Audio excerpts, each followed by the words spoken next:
the world's largest serpent effigy with so many secrets. In southwest Ohio, a 1,300-foot-long mound resembling a snake winds itself into the minds of archaeologists, curious tourists, and locals alike. And it's been there for, well, no one's exactly sure.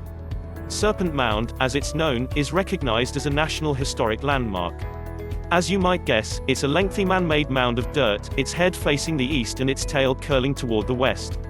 And at that head, a large oval invites speculation. Some think it's a large eye, others think it may represent an egg. Yet another interpretation is that it's a depiction of a serpent swallowing nothing less than the world itself.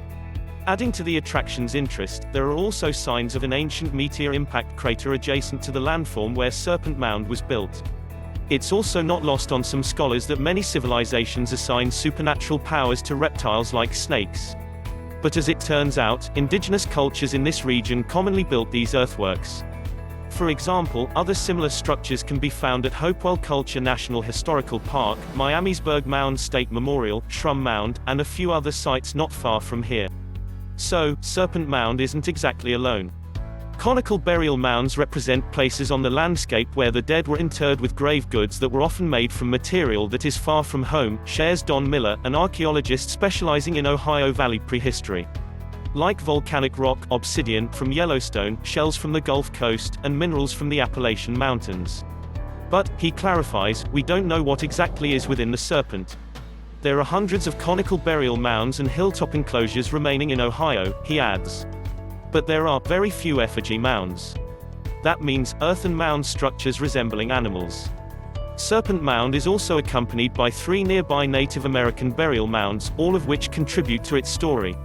While the jury's still out on exactly who created Serpent Mound, the earthworks neighboring Serpent Mound have been attributed to the Adena culture, circa 800 BC AD 100, and the Fort Ancient culture, which dates to 1000 to 1650. Archaeologist Frederick Ward Putnam conducted an excavation of the site in the late 19th century, but no artifacts allowed him to attribute the mound effigy to any particular group. Then, in 1991, radiocarbon dating revealed an approximate age of 900 years. That revelation encouraged archaeologists to determine Serpent Mound was the work of the Fort Ancient culture. But, not so fast. More tests conducted in 2014 support the initial assumption that the Adena culture was to credit. And, so it would seem, the mystery hasn't quite been completely solved. The Fort Ancient people built small-diameter, low-height platform burial mounds within the center of their villages, Miller says. But the Serpent Mound definitely does not fit this model.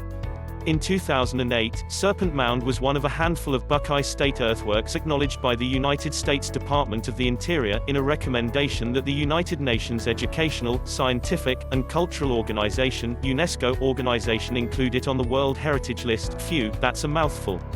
If added to that list, Serpent Mound would be an impressive company, for sure. The World Heritage List is an inspiring collection of natural wonders like the Great Wall of China, Stonehenge and the Pyramids of Egypt.